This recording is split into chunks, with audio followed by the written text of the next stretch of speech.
Welcome back to a Monday edition of Thriving Beyond. I'm excited. In this Motivational Monday edition, we have Thor Conklin joining us. And if you've not pre-ordered your book, head on over to thrivingbeyondbook.com, and thank you to everybody that has donated and already purchased their Thriving Beyond from Tragedy to Triumph book, and also purchased some of the perks. I cannot wait for this book to get out into your hands, and I'm excited about this book, as proceeds will benefit two nonprofits, two charities, Halo Inc., homeless assistance living organization that is local in my area, and PTS Faces. So if you have not purchased your book and pre-ordered your Thriving Beyond from Tragedy to Triumph copy, please head on over to thrivingbeyondbook.com and order it today. Pre-order ends October 31st. For all the details in the video, head on over to thrivingbeyondbook.com. Welcome to Thriving Beyond, the podcast with stories of thriving through when the obstacles are far from few. Here's your host, whose own story has been featured in Chicken Soup for the Soul, Vidal Cisneros Jr. Welcome to Thriving Beyond. I'm excited. Today's guest, Thor Conklin. Back in 2000, he started his entrepreneurial endeavor and created a global risk management consulting firm serving the private equity community.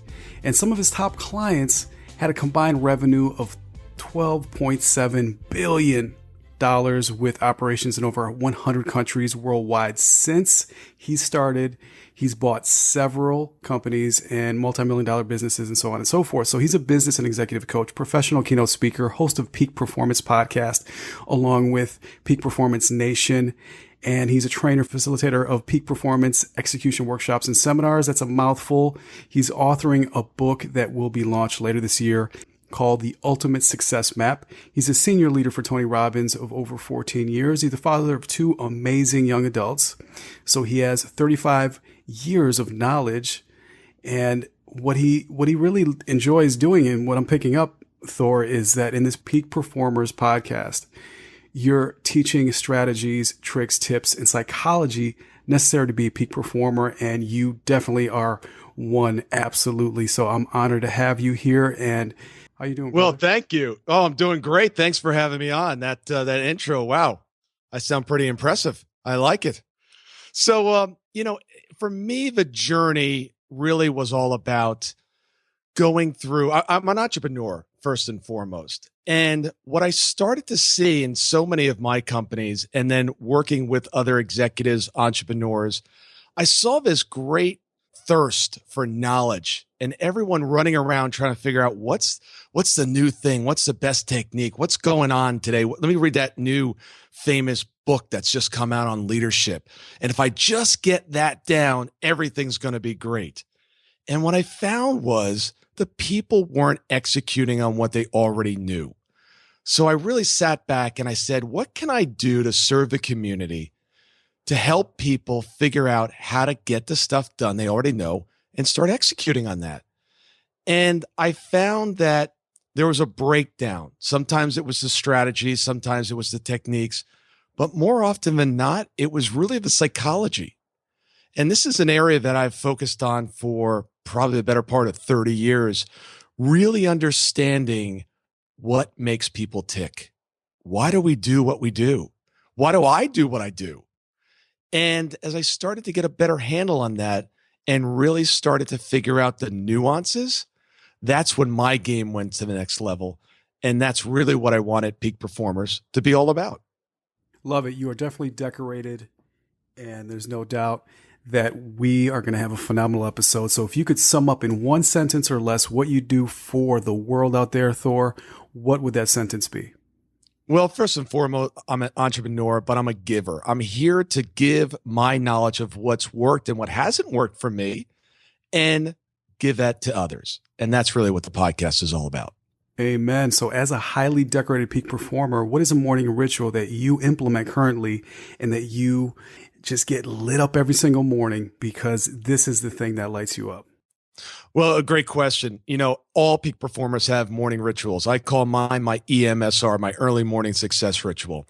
And it's changed over the years. And currently what I'm using is I've actually taken my steps that I go through and I've actually put it on audio. So it's my voice every single morning talking to me in the ear. And it literally starts from the time when I'm brushing my teeth. So it says, good morning. It says, we're going to have an awesome day today. Now, we need to get up. We need to brush our teeth. We need to weigh ourselves. And it kind of goes through. It's about a 25-minute audio tape. And then I've matched it with some of the best music that triggers off and fires emotions.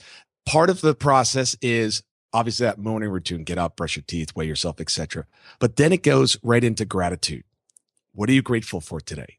And then it stops and it gives me a chance to pause and to write things down. I stretch in the morning. I want to get my body ready for the day. And the music that's going through at that point is just kind of a very soothing gratitude kind of mood for me. I then do some stretches and then I get on this machine. It's called a chi machine. And it basically just kind of wiggles your feet and it gets you kind of in alignment. And then I do that for about 2 minutes. And then I just sit there. I say a small prayer, what I'm thankful for. And then it says, okay, now it's time to get up without any electronics on. Sit at your desk, write out your 3 to 5 top goals for the year. Connect to those. See who you're going to serve by accomplishing these. See yourself already there. What kind of man have you become as a result of achieving these goals? Because goals aren't about getting the goal. It's about the man or the woman we become in the process. Because in order to get more, we have to become more. Then I go right into the day. Review your calendar. What do I have? What needs to get done today? What will get done today? And then when it's over in about 25 minutes, I'm just ready to fire and move.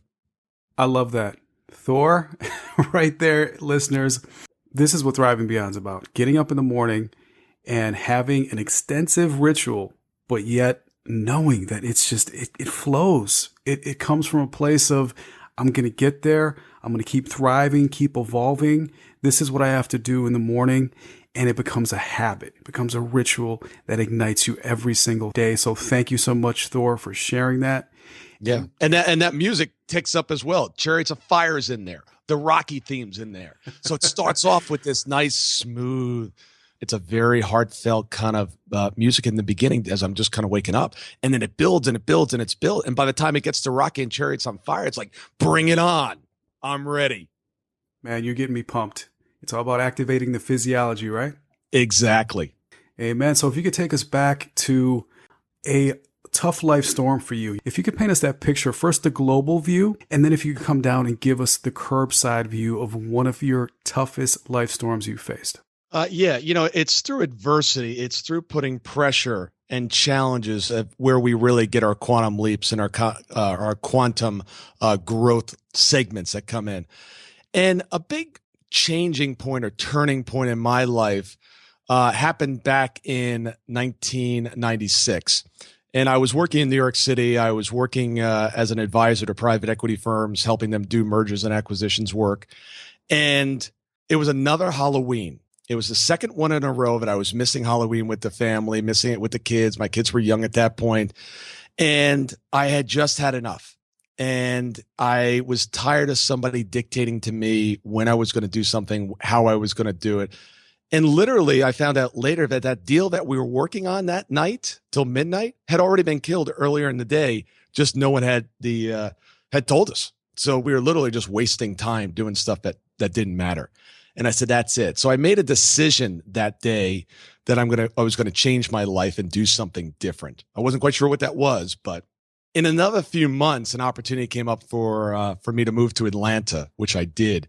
So I moved down to Atlanta, and I'll kind of fast forward. It was 2000, late 2000, and some people had retired from the industry, and a client had asked me to come back and start my own firm to assist them in working with their due diligence and their mergers and acquisitions teams.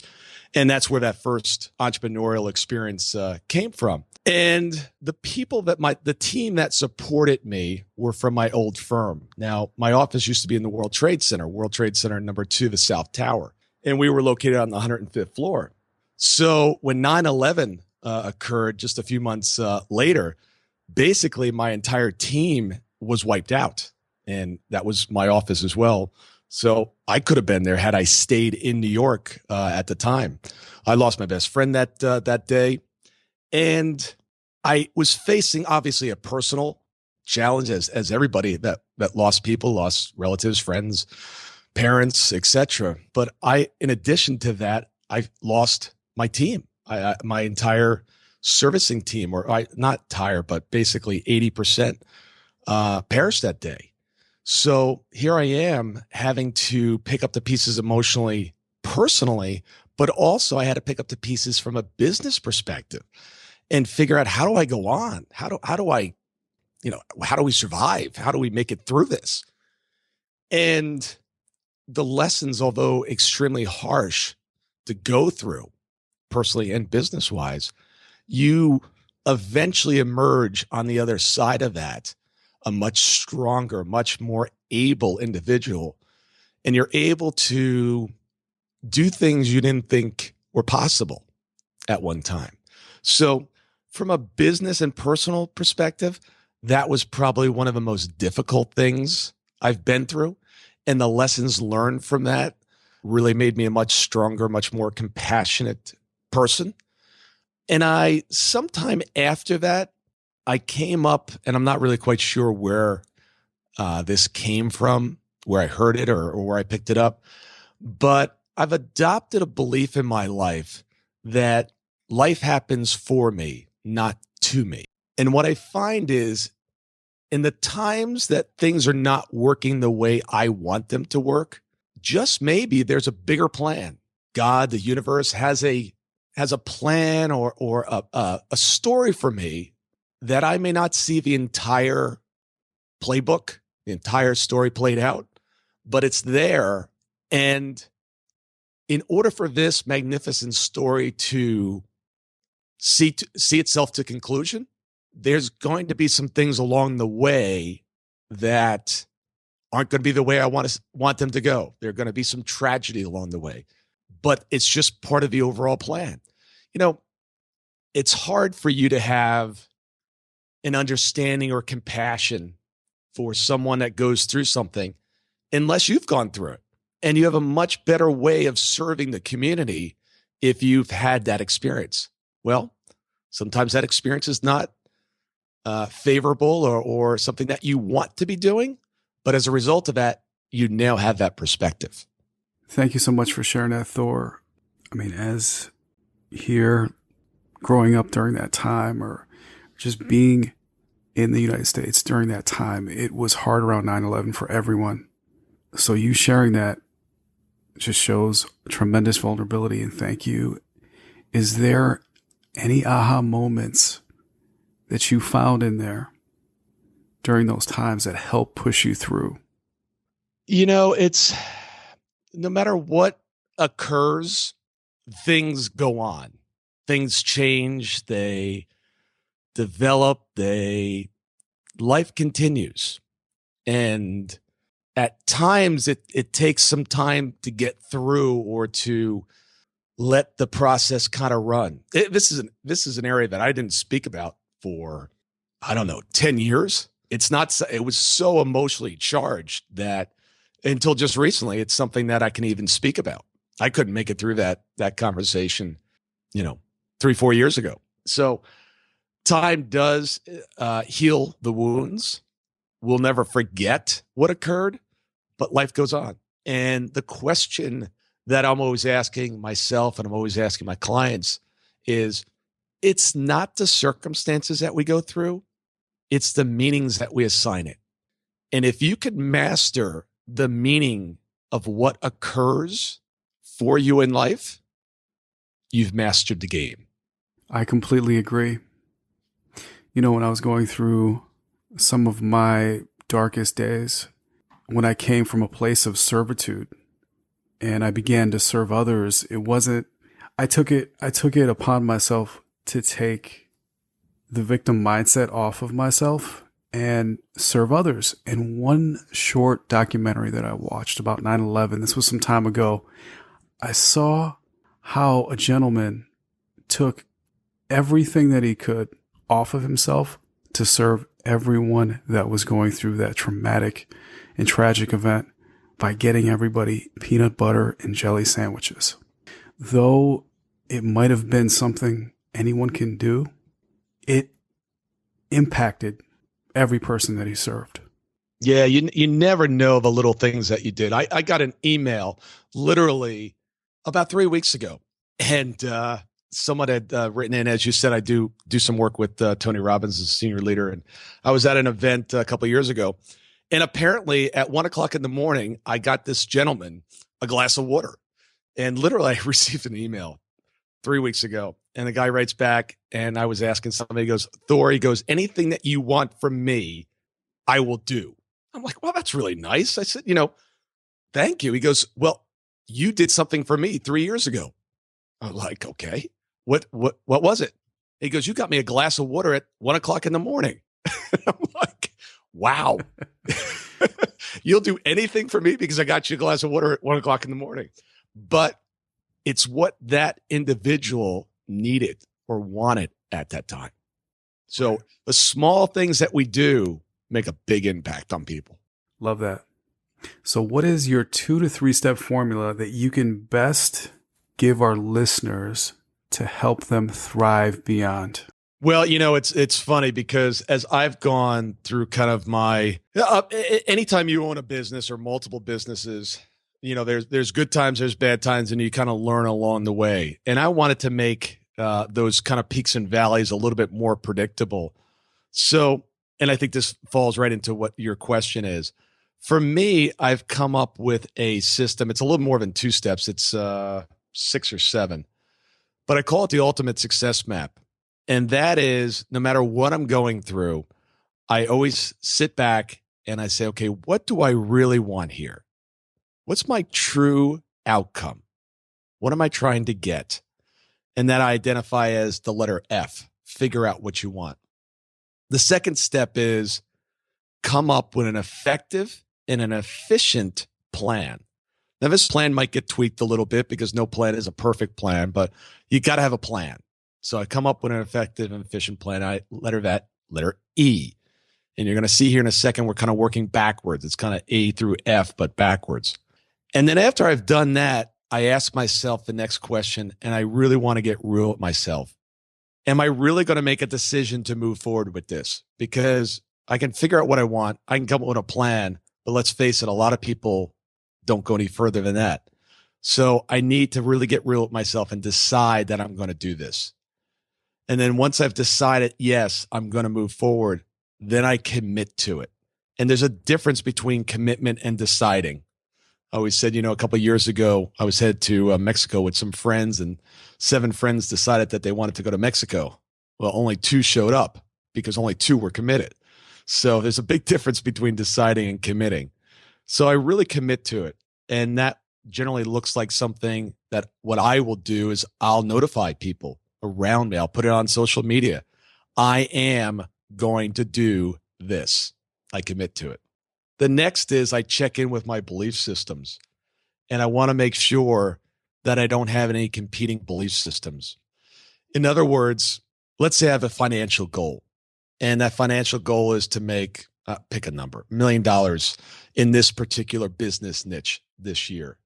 And then I have another belief system that all businesses that I enter into and I'm part of have to serve the greater good. A couple of years ago, I had an opportunity to buy a bar restaurant, and I was in due diligence, and the deal fell apart because it just didn't make any sense financially. But I sat back and I said, wait a second, is this bar restaurant, is this going to serve people, my customers? Is this going to make their life better, the same, or worse long term? And I realized I didn't want to be in a business that was a large portion of this restaurant bar business was the liquor. And I said, I don't want to be in a business where I am making money from serving individuals liquor. I could do it. I could make money on it, but it was conflicting with my overall value that my businesses have to improve lives, not detract from them. So thankfully, I did not move forward with that. So that's one of those belief systems that you got to make sure that you understand who you are at your core and what's important to you. If you want to, spend 90 hours a week working, but also family and relationships and taking care of yourself are important, there's going to be some competing conflicts here for time. So you've got to make sure that you understand those. The A is action and accountability. You've got to take massive action. Keep moving. I think one of the best advice for when going through hell is just keep going. Adversity comes up, keep moving, keep moving. If this doesn't work, try something else. This doesn't work, try something else. Peak performers use multiple forms of action, most of which, quite frankly, sometimes don't work out. But all you need is that one to get you through to the next level, the next side. And then accountability. Make sure you're holding yourself accountable and others. Now, I wish I could say it was as easy as A through F, just in reverse, but you got to throw one more thing in there, and that is time. It takes time for the results to show up. You reap, and then you sow. Or you sow and you reap. Yeah, you sow, then you reap. Most people want reap, then sow. But you got to sow first. And then there's time. When you plant the plant, when you plant the corn, you don't plant the seeds last night and then go to the field and expect to get your corn the next day. It takes time. So a lot of people quit at this stage. They've been acting for a few days, a few weeks, a few months, and they go, this isn't working. And then right below the surface is the results, but they gave up too soon. So you got to give it time. And the F section, figure out what you really want. For example, so many people go, I want to make $1 million. What? You don't want to make $1 million. You want to make or get in a position where you can do something what you think that $1 million represents. There's multiple ways of getting to your goal. Figure out what's truly important to you. And I'm not saying, look, there's nothing wrong with going out and making $1 million. Just make sure that that's in alignment and that's what you truly want. Or do you want the feelings that might produce, or the security that might produce? Get real clear on what you want. Love it. So find clarity, figure out what lights you up, what you really want to do in the world, create an effective plan. Instead of just deciding, be committed, make that vow to yourself and to your maker that you're going to get there. And then check in on your belief systems and make sure they're not conflicting, because this will come up. I've noticed that in myself, Thor, and I don't know if you've noticed with some of your clients, but sometimes you don't know that you have conflicting beliefs until you're so far down the path that you see who you really are. And it takes a while to find that clarity with your belief systems and see what's really conflicting. And in addition to that is you need a great coach that can see it, because looking in the mirror, you don't sometimes see what that is. And you need someone around you that is trained in this area, understands it, and is going to call you out on it. It's funny, when I do my coach, I'm not a typical coach, so to speak. I don't coach by the hour. The minimum contract that I'll do is 6 months. And the reason is that you're paying me ahead of time. And guess what? On month one, I'm going to come down and I'm going to tell you the truth. And you might hate me for it. But you know what? I don't care, because I'm not worried about you firing me the next day for me telling you the truth. And that's what you need around you. You need people that are going to tell you the truth no matter what. Do you play golf at all? Have you ever tried playing golf? A little bit. I've hit the driving range. I'm not a golf pro by any means. So I'm a decent golfer, okay?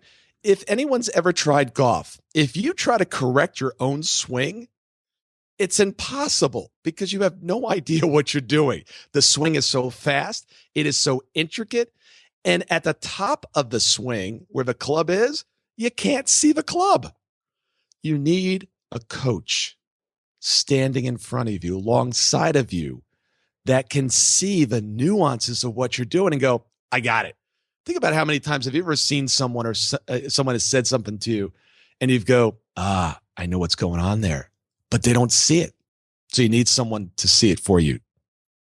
Absolutely. What is on our nose, we can't always see. And a lot of the stuff that's conflicting sometimes is on our nose. Everybody sees it, and we completely miss it until we finally look in the mirror. And kind of unpacking this some more, think of someone that really ticked you off. Okay. I remember an English teacher when I was a freshman, and I was at an elite level school. And I mention this because I had such disdain for that teacher, for him writing on a test saying, I don't know why your parents are paying this money to put you in this private school, because you're not showing up. And he wrote this in red ink, and he said, you know what? Why don't you just leave? And that, Thor, fired me up, pissed me off so much that I said, you know what? Next year, I'm going to be committed to getting on that honor roll. And I'm not going to do it for him. I'm going to do it for me. And I got a chip on my shoulders, and I said, screw this guy. He doesn't know who I am, right? Yeah. And me being 15 years old, I didn't know any better, but he served such a great purpose to me. Back then, I didn't see him as a coach, as a mentor, but he was. I still remember his name. I still remember what he did for me. It was unfiltered, and he put me right in my place. And sometimes that's where our enemies sometimes become our best friends when we're growing up. It's kind of weird, but hindsight 2020, right? Yeah, and the masculine responds to challenge. He challenged you. He got in your face. With women, it's a little bit different. You got to take a little bit different style with that. But for men, get in their face, challenge them, and then they'll step up. Well done, teacher. Amen. I love that. And that segues us into the action part. Take massive action. Get some accountability behind it by hiring a coach, somebody that's going to mentor you and knows the steps because they're already there. They're going to guide you properly, and have some grit. Keep going. And then make sure that you make the time, right? Schedule that time and know what season you're in.